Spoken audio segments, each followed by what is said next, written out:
Mesdames, Mesdemoiselles et Messieurs, bonsoir.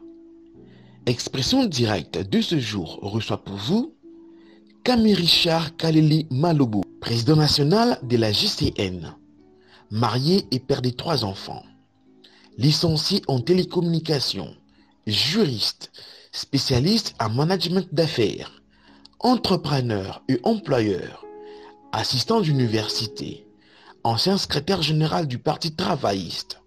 Bonne évasion dans votre émission. Président Camille, bonjour. Bonjour. Merci de nous faire cet honneur cet après-midi dans ces beaux cadres qui est votre bureau.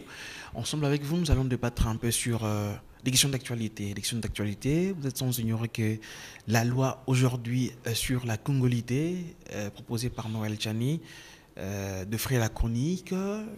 Et également, nous allons débattre sur la proposition de l'opposition, je ne sais pas appeler ça comme ça, opposition, et qui réclame la dépolitisation de la CENI. Également, en fin de compte, troisième point, nous parlerons sur les enjeux 2023. Je ne sais pas si on peut parler déjà de 2023 parce que vous êtes un parti politique. Quels sont le projet de votre parti politique? Alors, le premier point, comment voyez-vous cette proposition de loi de Noël Tchani sur la congolité? Merci beaucoup. Je vais commencer par rectifier. Nous ne sommes pas un parti politique. Nous sommes une ASBEL. ASBEL, oui. À caractère politique. Je ne peux pas me mettre déjà tout de suite à parler des individus, d'autres partis politiques, sans parler de la GCN. La GCN est une association qui se dénomme justement Génération Congo Nouveau. C'est la machine que nous avons mise en place pour lutter, pour détruire les antivaleurs installées dans la société congolaise par les politiques véreux de ces pays. Nous aurons à parler de ça, question de respecter votre timing, mais aussi votre façon de procéder. Donc, je ne peux pas anticiper. Donc nous sommes une ASBEL à caractère politique. Concernant la question sur l'histoire de la congolité. D'abord, les gens présentent ça mal. On ne parle pas de la congolité.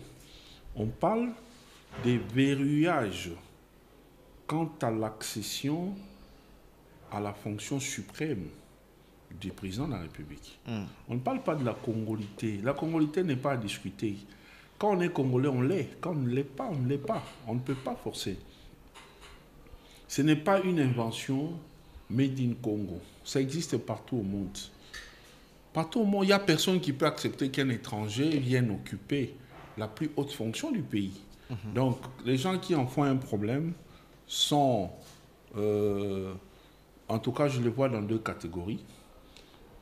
Soit, je parlerai même de 3, soit ce sont des gens qui sont vraiment analphabètes politiques, qui ne comprennent pas ce que c'est cette proposition de loi, soit ils sont ignorants de ce qui en est par rapport à la manipulation au niveau de leur parti politique, et ils parlent de ce que leur leader leur montre. Et la 3e catégorie, c'est justement des leaders qui savent que ce que Noël Tchani a proposé est fondé, mais ils ne veulent pas de ça tellement qu'ils sont en train de faire exprès d'en faire polémique, alors qu'il n'est pas question de classer ça comme une polémique. Est-ce une façon d'exclure les autres? Parce que quand on entre même dans cette loi, on dit que la nationalité congolaise est une exclusive.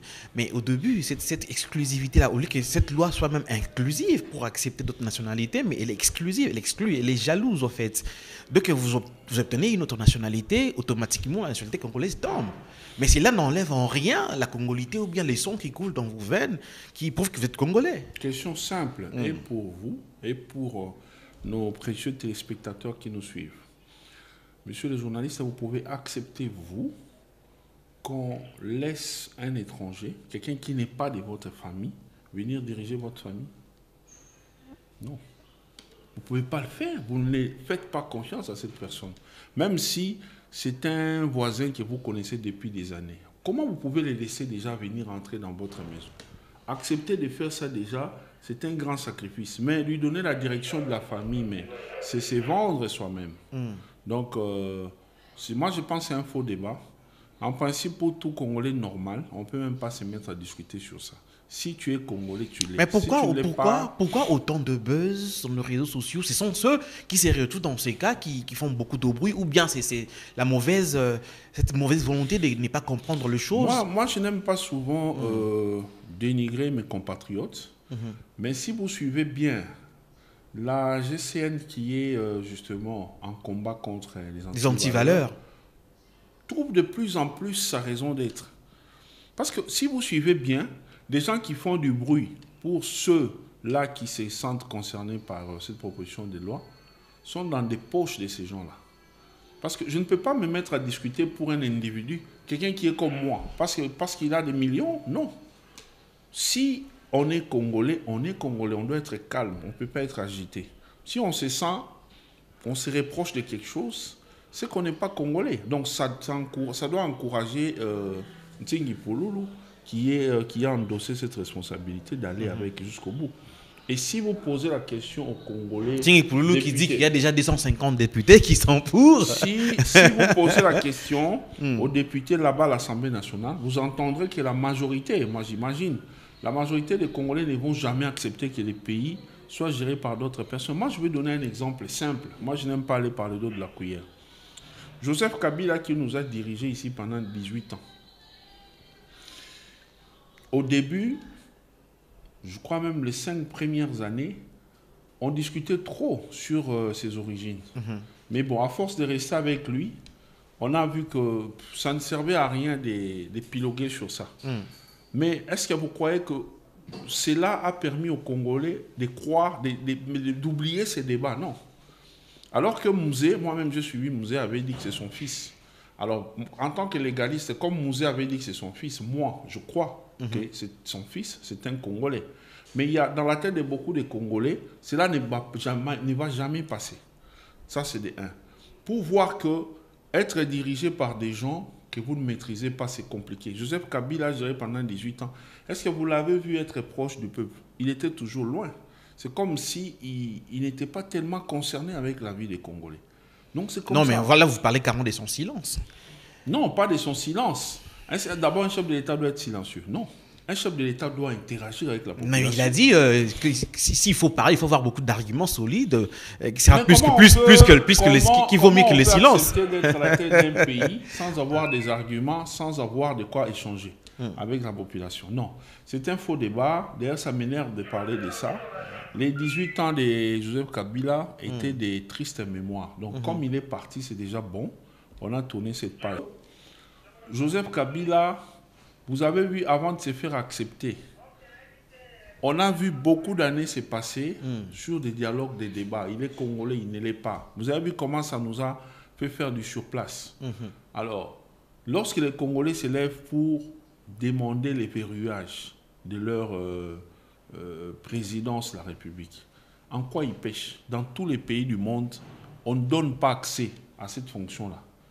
En Tunisie, par exemple, on vous dit même que, outre ce qu'ils ont mis comme condition, on dit également qu'il faut être musulman.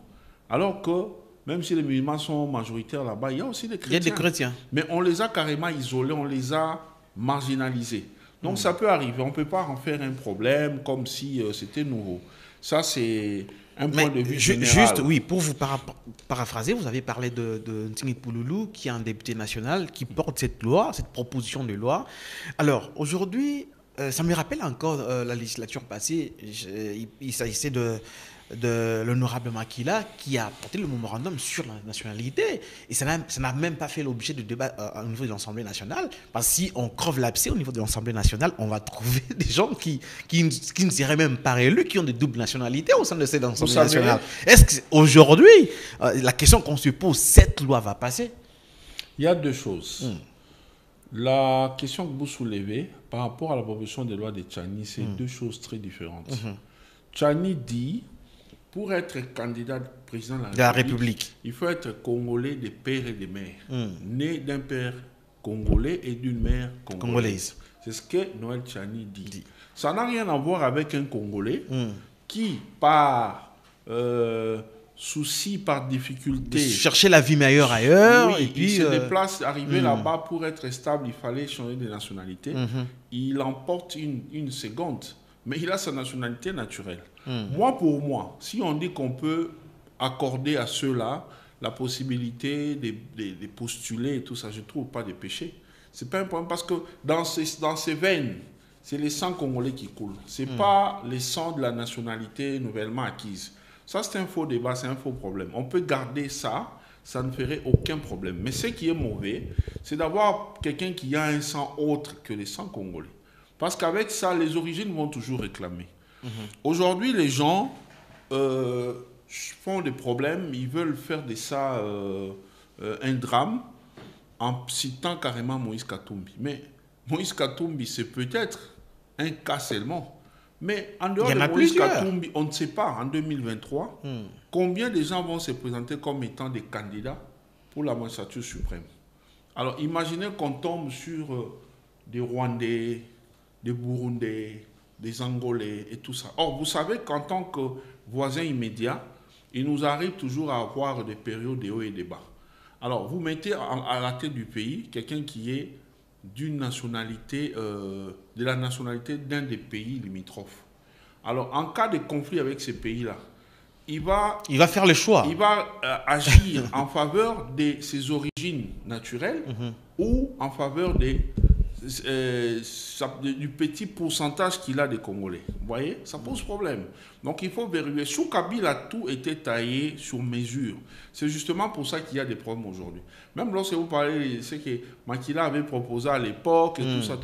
Mais les gens qui ont quitté ces pays, la plupart de nos députés et tout ça, ils étaient allés chercher la vie ailleurs parce qu'ici, c'était des problèmes et tout ça. Alors, avec la Kabylie, il y a eu beaucoup de dérangements dans le fonctionnement de l'État. Alors, il faut corriger. On va aller avec progressivement. Ça ne va pas se faire du coup. Il faut aller mollo jusqu'à tout mettre en ordre. Donc, dire aujourd'hui que Noël Tchani a tort, c'est faux. Il a raison. Il faut sécuriser la présidence de la République. Dire que les gens de Moïse Katumbi ont tort de réclamer, non, ils ont raison parce que c'est la démocratie. Ils veulent aussi faire entendre leur voix, donner la chance à leur leader. Mais là où je ne suis pas d'accord avec eux, en tant que GSN, je dis que je soutiens Tchani par rapport à la souveraineté du pays. Je soutiens Katumbi par rapport à la liberté d'expression. Mais je ne suis pas d'accord que l'on place uniquement Moïse Katumbi comme étant les champions d'ensemble. Donc, sans lui, avec personne d'autre, ça ne va pas passer. Mais également, nous avons suivi Olivier Kamitatou également, qui disait que la congolité, cette proposition de loi de la congolité, ça risque d'embraser le pays. Il a évoqué le cas de l'ivoirité au niveau de la Côte d'Ivoire. Qu'aujourd'hui, si la Côte d'Ivoire a été embrasée comme ça, c'est parce qu'il y a eu une sorte de proposition comme ça. Alors, on ne veut pas apporter notre pays. Je vous dis, le vrai problème qu'on avait dans ces pays, qui énervait les gens, qui poussait les gens à aller dans la rue, c'était le maintien de Kabila à la tête du pays. La présence de Kabila en tant que président, ça a énervé, ça a révolté. Parce qu'on s'est demandé, mais finalement, ce monsieur va partir comment? Il faut faire quoi pour qu'il parte? Il faut aller négocier avec les diables ou quoi? Le départ de Kabila fut je ne sais pas, une nouvelle de joie. Les jours qu'on a annoncé l'élection de Tshisekedi, on s'est réjoui pas parce que Tshisekedi est venu, mais parce qu'il y a eu finalement alternance avec quelqu'un qui n'est pas de la famille politique de Kabila. Parce que la présence de Kabila, c'était devenu presque comme un péché à la tête du pays. Alors maintenant, Kabila est parti, la population espère, accorde la chance à celui qui est arrivé. Nous espérons qu'il va améliorer, peut-être si Dieu fait grâce, il obtient un deuxième mandat, que les choses vont changer parce que déjà maintenant nous voyons que ça change. En dehors de ça... Qu'est-ce qui change aujourd'hui? Parce que l'opposition pense qu'il n'y a rien n'est fait, il n'y a plus le FCC au pouvoir, vous êtes... oui, allez-y. Attendez, j'y arrive. Donc, on veut voir les choses changer aujourd'hui. Dire oh non, on veut que Katumbi vienne, que Bemba vienne, non. La population a déjà compris que ces gens-là, tous ces gens-là ne roulent que pour eux. Parce que moi, je pouvais comprendre que cette proposition de loi soit accueillie sans faire trop de bruit, ou soit, s'il fallait faire une réaction, j'allais être heureux de voir les gens de Katumbi prendre seulement acte de ça. Peut-être que ça allait dissuader certains députés à voter en faveur de cette loi. Mais leur réaction prouve qu'il y a un agenda caché avec Katumbi. Donc c'est seulement Katumbi, pas un autre individu. On a déploré ça sous Kabila. On voulait le faire passer comme étant le Messie en personne. Sans lui, personne Mon frère, ne peut faire autre on chose. doit décomplexer les Congolais. Dans l'ensemble, là, il y a beaucoup de Congolais. Pourquoi on ne peut pas aussi dire, bon, Katumbi a une vision pour ce pays. Il peut faire matérialiser ça en ayant son homme à la tête du pays. Et puis, c'est pourquoi moi, je dis quelque part que beaucoup de politiciens prétendent l'être sans en réalité être vraiment des politiciens. Parce que moi, à la place de Katumbi, mais je ne vais pas me faire mal à la tête. J'accepte ça sportivement. Si j'étais candidat, je m'étais. Je reste calme. Si j'estime être populaire, on passe aux élections. Mais d'autres qui pensent également que c'est la politique d'exclusion. Attendez. Vous exclusez les autres avec, Attendez. avec la justice. Permettez-moi Moïse Katumbi avec la loi, cette proposition de loi. Apparemment, c'est en 2023, il y aura que Félix lui-même. Permettez-moi de finir avec Allez-y, mon allez-y. analyse. Donc, moi, à la place de Katumbi, j'accepte la proposition sportivement. Ça passe. Si j'estime que je suis populaire et que toute la RDC ici n'aime personne d'autre que moi, Moïse Katumbi, j'accepte. Je mets au sein d'ensemble, je présente quelqu'un. Alors, comme je prétends être populaire plus que tout le monde, je dis à mes militants, votez pour mon candidat là. Je l'aligne, je l'accompagne même à la campagne. Dès qu'il passe président de la République, on se bat pour être majoritaire. Mais qu'est-ce qui va leur manquer pour modifier les choses, notamment la Constitution, pour que lui, Katumbi, revienne? Qu'est-ce qui va manquer? Vous voyez? C'est justement là où moi j'ai dit il y a deux problèmes. Un, les gens prétendent être des politiciens sans l'être. Deux, ils font des choses de manière vraiment à prouver à la face du monde que c'est pour des intérêts personnels, pour des calculs politiciens. Ce n'est pas normal. Vous avez posé une question concernant les changements. Moi, j'ai dit non. Tshisekedi est en train de poser des actes. Si nous, d'ailleurs, on a recréé CTS-BEL maintenant, c'est parce que nous avons compris que c'est le moment de profiter, parce qu'on a un Congolais à la tête du pays qui a la volonté de voir les choses changer dans ce pays. Est-ce que vous, là, vous pouviez imaginer voir quelqu'un comme Kamere en prison? Kamere, c'est pas quand même... bon, maintenant qu'on l'a arrêté, condamné pour l'histoire des détournements des deniers publics, son casier judiciaire est abîmé. Il y a aussi à boire et à manger dans cette histoire de Kamere. Non, moi je suis légaliste, mon frère. Je crois à ce que les institutions de mon pays disent. On a dit qu'il a détourné, je crois à mon pays. On l'a jugé au niveau des TGI, on l'a condamné, il est allé à la cour d'appel, on l'a également condamné. Évidemment, il a encore la possibilité d'aller en cassation. Mais déjà, avec ces deux niveaux, ces deux instances, moi, je suis légaliste. J'ai dit, il a perdu sa notoriété. Il a sali son casier judiciaire. Alors, Kamere de l'époque, l'imaginer en prison, c'était utopique. Aujourd'hui, il est en prison. Matata Mpogno, le tout-puissant, l'homme des soi-disant de la rigueur. Aujourd'hui, il va se présenter, sauf imprévu, demain, devant la justice. Tout ça, c'est par rapport à l'impulsion de Félix Tshisekedi. Vous voyez? Donc, pour moi, j'ai dit, je ne suis pas de l'UDPS ni de l'Union sacrée. Je soutiens les présidents. Les actions du président de la République. Bien. Demain ou après-demain, si jamais il a un second mandat, ça finira et il partira. Quand il va partir, c'est lui qui viendra, quelle que soit sa famille politique, même s'il sort de Kingakati chez Kabila, s'il travaille bien, moi, en tant que GSN, je vais les soutenir. Mon problème, je ne veux pas qu'on soit complexé.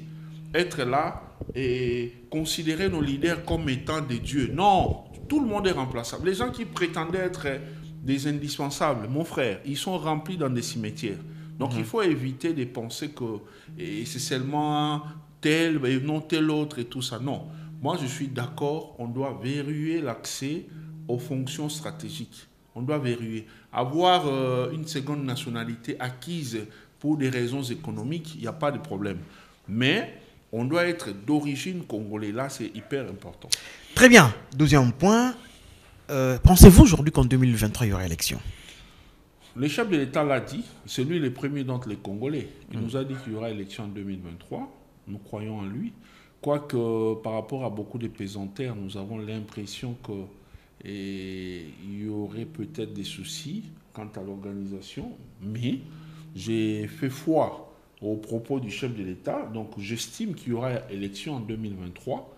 Mais si jamais il n'y en a pas, il faudrait que le chef de l'État et l'exécutif en général soient en même de nous expliquer le pourquoi de ces reports. Parce que les Congolais ne seront plus là pour subir. on doit devoir être au courant anticipativement des décisions fortes à prendre pour que nous puissions aussi émettre un point de vue. S'il n'y aura pas élection, on doit nous le dire même 6 mois plus tôt pour nous permettre d'accepter de prendre ça. Mais la raison doit être réellement fondée. Pas des raisons politiciennes, ça ne marchera pas. Parce que comme je vous ai dit, nous, on est GCN, nous ne soutenons pas aveuglément. Nous soutenons les bonnes actions du chef. S'il y a un contretemps, il explique, nous allons comprendre. Par exemple, pour les temps FCC cash, vous l'avez même évoqué ici. Mais comment Tshisekedi pouvait réaliser quelque chose à impact visible avec tout ce qu'il avait comme... avec des satellites. C'est ça que je disais. L'autre fois, vous condamniez le FCC qui faisait ombrage au chef de l'État. Maintenant, il n'y a plus FCC. Nous avons des Warriors. On regarde les Warriors. Nous attendrons le résultat de Warriors. Est-ce que vous entendez encore parler des tueries à Béni? Les études ont repris, les cours ont repris à Béni. Grâce à la décision courageuse de l'instauration de l'état de siège. Est-ce que vous entendez parler encore des problèmes comme c'était avant, des grèves ici, grèves par là? Il y a beaucoup de situations laissées par la Kabylie qui ont mis beaucoup d'entreprises, des portefeuilles de l'État en arriéré des paiements des salaires. Ils sont en train de régler ça petit à petit. Mon frère, on a détruit ces pays pendant 18 ans. Ce n'est pas en 1 an, en 2 ans, 3 ans que Félix peut être capable de tout changer. On a des magiciens, même dans l'FCC, là, il y a des gens qui peuvent prétendre avoir des puissances. Mais c'est impossible de changer la situation du pays en un rien clin d'œil. Il faut mettre du temps. On a détruit pendant 18 ans. Je ne dis pas qu'il faut 18 ans pour réparer, parce que quand il y a la volonté, on peut arriver à des solutions. Pas 18 ans peut-être, mais il faut donner peut-être la chance à Tshisekedi de 2 mandats, voir comment ça va se passer. Mais moi, je suis très optimiste. Je lis les choses entre les lignes. Je vois que ça va aller. Déjà, en interpellant toutes les personnes qui avaient profité du laxisme avec lequel Kabila a géré ces pays, ils ont profité de son laxisme-là, de l'impunité permanente qu'avait Kabila pour voler, détruire, détourner et tout ça. Aujourd'hui, quand on commence à les contraindre à réparer, ils disent « Oh non, c'est la justice instrumentalisée ». Non, papa. Quand tu volais, quand tu détournais, quand tu te croyais les tout-puissants, quand tu te croyais tout permis, tu sais qu'il n'était pas là. Il faut payer pour ça. Alors, le fait de traquer ces gens donne 3 bénéfices au pays. 1, il y a moyen de les traquer pour qu'ils remboursent cet argent. Donc, si on tombe sur celui qui a encore de l'argent ou des biens, on peut récupérer, ça remet la richesse du pays en place. Deuxième bénéfice, en les traquant, les arrêtant, on permet à la classe politique de s'assainir, de se nettoyer. On nous enlève toutes ces vieilles personnes politiques-là, toute cette classe, la vieille classe politique-là, des gens qui ne roulaient que pour leurs intérêts. Ils dégagent, les parcours restent balisés. Ça permet à la nouvelle classe de s'installer, de se mettre en place avec de nouvelles idées pour reconstruire le pays. Troisièmement, en les mettant de côté, ça leur permet d'être corrigés, de comprendre que ce qu'on avait fait, ce n'était pas bien. Si jamais un jour ils ont la chance de revenir, ils seront déjà corrigés. Donc ça va régler les problèmes pour eux et pour leurs enfants. En même temps, ça dissuade ceux qui pouvaient encore toucher à ne pas toucher. Donc l'argent de l'État ne sera plus coulé par-ci, par-là, parce que les gens vont comprendre que non. Maintenant, il y a un IGF qui travaille, il y a des services qui suivent de très près, les gens auront peur. Nous, on a vu dans ces pays des gens collaborer avec des comptables publics là, pour que quand l'argent des frais de fonctionnement des cabinets arrive, des ministres, vous ne voyez même pas ça. Les frais de fonctionnement, ce n'est pas l'argent du ministre, c'est l'argent du cabinet. Mais posez la question, et par là, je demande à l'IGF d'aller un peu fouiller, d'aller contrôler les cabinets ministériels. L'argent arrive directement chez les ministres. Ça ne se voit même pas. Les conseillers n'ont pas de primes, pas de carburant. Vous vivez comme si vous étiez chômeur, alors que l'argent entre chaque mois pour ça. Tout cet argent, les ministres font quoi avec? Vous voyez? Donc, il faut encourager l'IGF, il faut encourager les chefs de l'État à continuer avec cet élan. Moi, j'ai dit, au bout de 5 ans, non, on peut espérer vivre dans un pays qui sera en train de voir son émergence à côté. Très bien, on tend déjà vers la fin de cette émission. Que pensez-vous de la dépolitisation de la CENI? Aujourd'hui, le chef de l'État a promulgué cette loi sur la CENI. Il y a d'autres qui pensent que le chef de l'État est en train de préparer les listes pour sa réélection en 2023. Cette dépolitisation, ça sera à quel niveau? Mon frère, on est à, je crois, 2 ans de la convocation du corps électoral. Donc, tu sais qu'il y a encore peut-être un peu de mois, quelques mois pour travailler. Dernière année qui sera l'année électorale. La dernière année, c'est l'année électorale. Mais je me dis, par rapport au regard de ce qu'il pose comme acte, non, moi je ne vois pas, je ne suis pas de sa famille politique, mais je ne vois pas Tshisekedi perdre les élections. Même si les gens pensent qu'avec ce qui se passe actuellement, on va écarter certains candidats. Dites-moi, quel est ce candidat sérieux? En dehors peut-être des gens qui pourront se faire révéler au moment des élections. Mais parmi les gens qui sont passés, citez-moi un seul nom de la Kabylie, un seul FCC qui peut venir battre Tshisekedi. Citez-moi un seul nom, en commençant par Kabila lui-même. Ils seront battus à plate couture. Les FCC, c'est les régimes les plus... Je ne sais pas comment les qualifier. Ils nous ont fait vivre l'enfer alors qu'on est encore sur Terre. Donc, dans la Kabylie, il n'y a personne qui peut inquiéter Tshisekedi. Alors, or, si on parle de la Kabylie, nous voyons tous ces gens-là, même avec Moïse Katumbi, il est de la Kabylie. Si on retourne sur sa gestion, on va certainement trouver des failles qui pourront peut-être les contraindre à se présenter pour réparation devant la justice. Alors, on ne veut pas entrer dans ces stades-là. Tshisekedi, en tout cas, à mon point de vue, il est favori. Il peut gagner son second mandat haut la main, sans problème, sans qu'il y ait trop de soucis. Nous souhaitons qu'il y ait élection en 2023 et que tout se passe bien. Mais ce que je peux plutôt demander aux hommes politiques qui sont passés avec Kabila, qui ont géré avec lui, ça, ce n'est pas le moment de faire ce que vous faites. Arrêtez avec la diversion. Ils sont dans la diversion, chercher à détourner l'attention des gens, alors qu'il y a des situations sérieuses qui demandent une attention particulière de toute la nation, dont notamment les sociales des Congolais, la problématique de la sécuritaire, et puis la question liée à la lutte contre la pandémie de Covid-19. Oui. Donc ce sont les 3 priorités. Les restes, là, laissons les services s'en occuper. L'IGF, la justice et tout ça.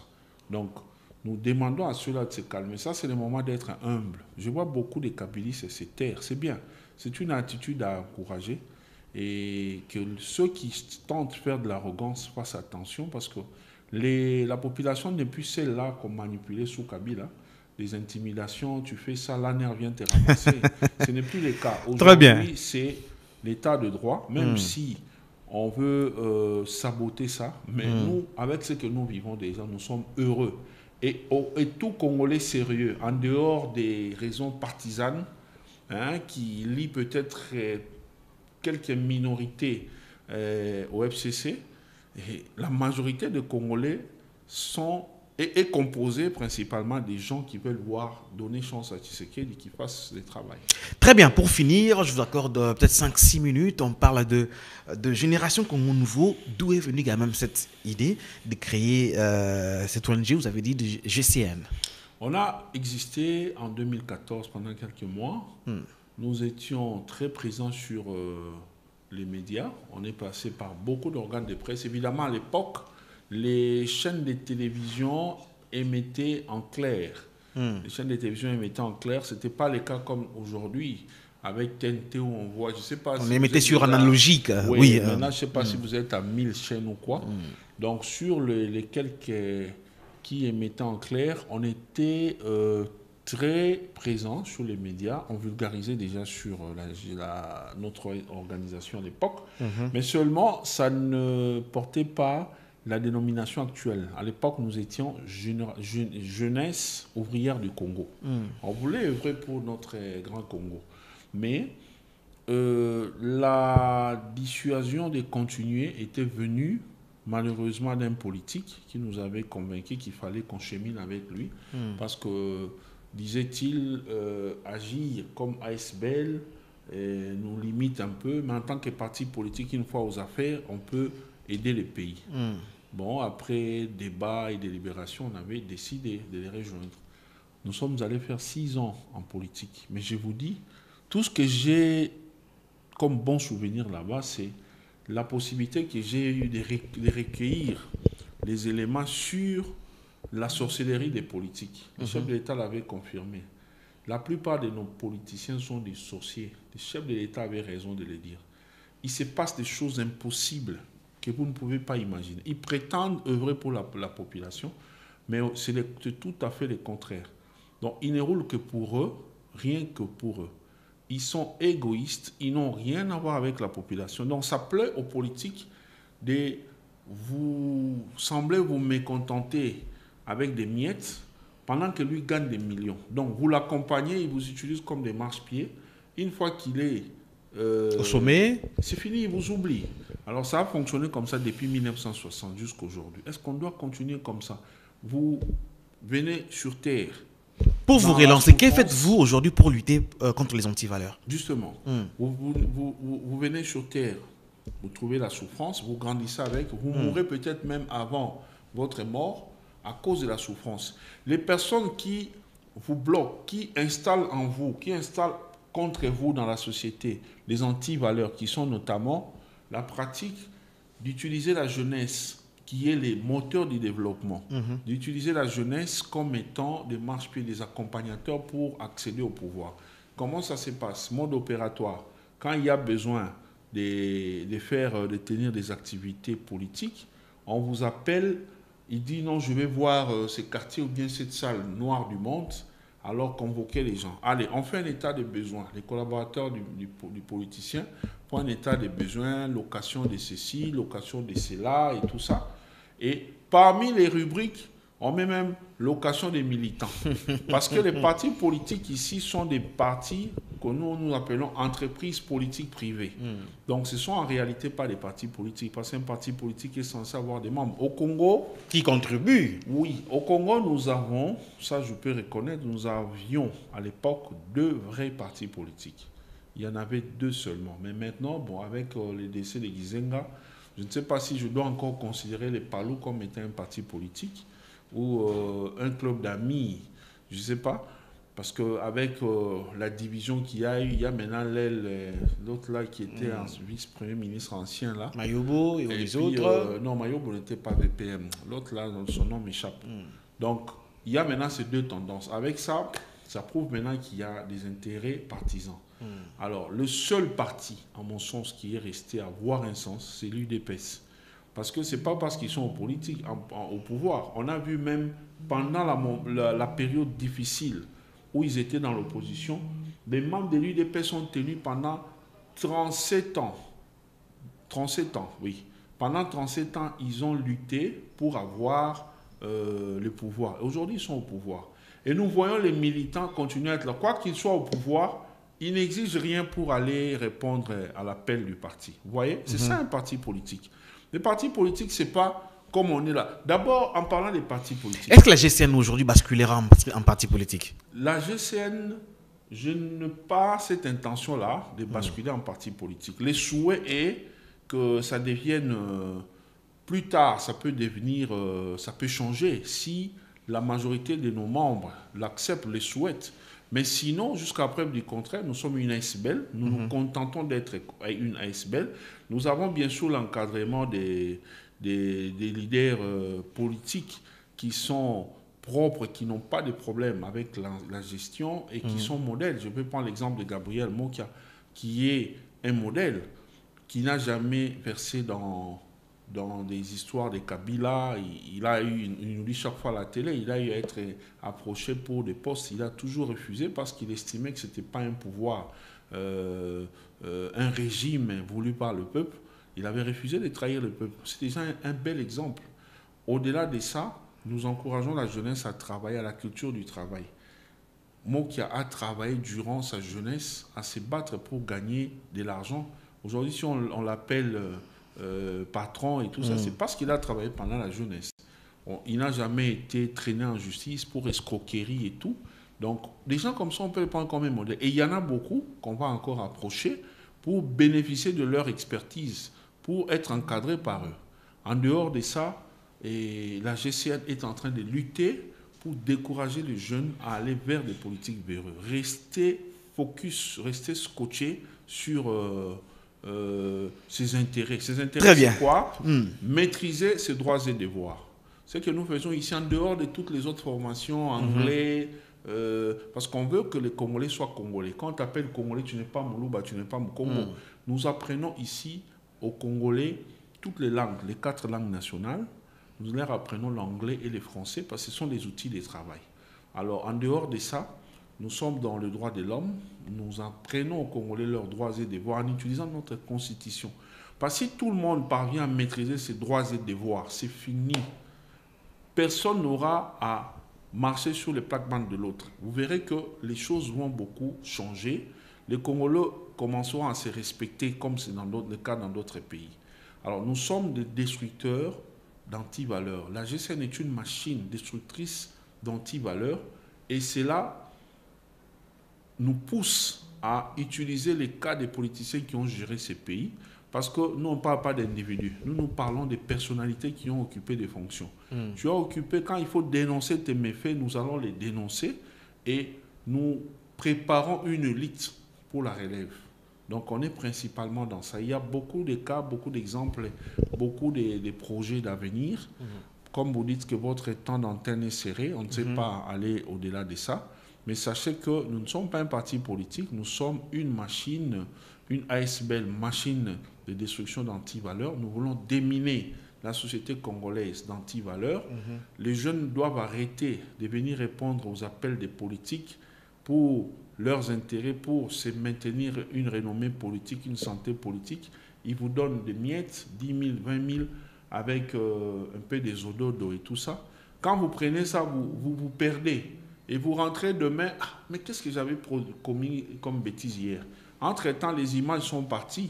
Les autorités vont dire, celui-là est populaire, on peut compter sur lui. Or, il n'a pas de militants, il n'a que sa femme et les enfants. Alors, il y a beaucoup d'exemples, beaucoup de cas.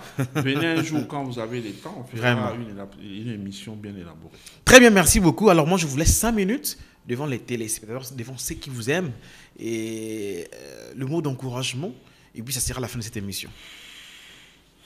Un appel à la jeunesse, un appel à toutes les personnes qui estiment être congolais, qui aiment ce pays.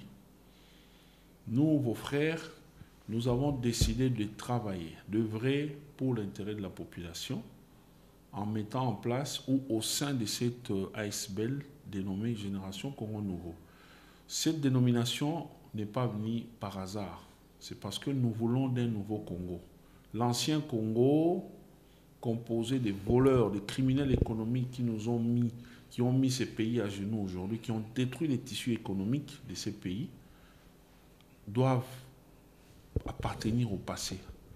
Nous ne les tuons pas, nous ne leur souhaitons pas la mort, mais seulement nous voulons qu'ils soient hors circuit politique de ces pays pour laisser la place à ceux qui ont l'amour du pays de travailler. Pour y arriver, ce n'est pas en continuant à aller répondre aux appels des politiques véreux, des gens qui n'ont rien à voir avec vous, qui ne visent que votre présence pour leur santé politique. Lèvons-nous, chers frères et sœurs, soyons debout pour nos intérêts. Venez nous rejoindre en tant que GCN. Nous avons beaucoup de bonnes choses, beaucoup de bonnes nouvelles à partager avec vous, beaucoup d'expériences à partager avec vous pour remonter la pente, pour relever les défis qui est le nôtre. Les jeunes qui vivent, les jeunes originaires des pays que tout le monde rêve aller habiter, n'ont pas hérité ça gratuitement. Leurs parents, leurs arrière-grands-parents avaient payé pour arriver à ça. La jeunesse s'était levée à un moment donné pour imposer la conduite, pour imposer la ligne à suivre aux politiques. Si nous ne le faisons pas, personne ne viendra le faire à notre place. Ce n'est pas normal de vivre dans un pays riche comme la RDC et voir qu'il y a de nos compatriotes qui vont vendre les sangs pour vivre. Quelqu'un qui part à l'hôpital, je viens donner les sangs, vous pensez qu'il fait gratos un don? Non, il dit, j'ai faim, je vais manger. Il vient vendre les sangs pour manger, ce n'est pas normal. Les étrangers viennent ici, j'ai pris langue dernièrement avec un Indien, il dit, il a fait 20 ans ici, il a construit des immeubles chez lui. Je ne sais pas s'il s'est moqué de moi. Alors que nous-mêmes ici, nous ne les vivons pas. Je n'ai rien contre, par exemple, les supermarchés, qui est un marché qui est maintenant partout. Mais pourquoi on ne peut pas aussi encourager les Congolais, leur donner la possibilité d'en avoir partout? Ces gens-là nous font consommer des choses qui sortent d'on ne sait où. Est-ce qu'il faut continuer à vivre comme ça? Pourquoi on doit continuer à faire importer des surgelés, plus d'1,5 milliard chaque année, des choses qui se font conserver grâce à des produits chimiques, alors que nous avons la possibilité d'en produire chez nous-mêmes? Alors la ligne, là, c'est nous qui devrons l'imposer. On a un président qui a la volonté politique de voir les choses changer positivement au profit des Congolais. Alors aidons-le à se débarrasser de tous ces bandits, de tous ces criminels économiques qui ne sont là que pour leurs intérêts personnels. Ça peut arriver grâce à notre détermination, grâce à notre volonté. Arrêtons de rêver, arrêtons de laisser les politiques véreux distraire le chef de l'État. Lèvons-nous, prenons-nous en charge, comme disait Mouzé. Merci. Monsieur Camille Kalele, je vous dis merci. C'est moi.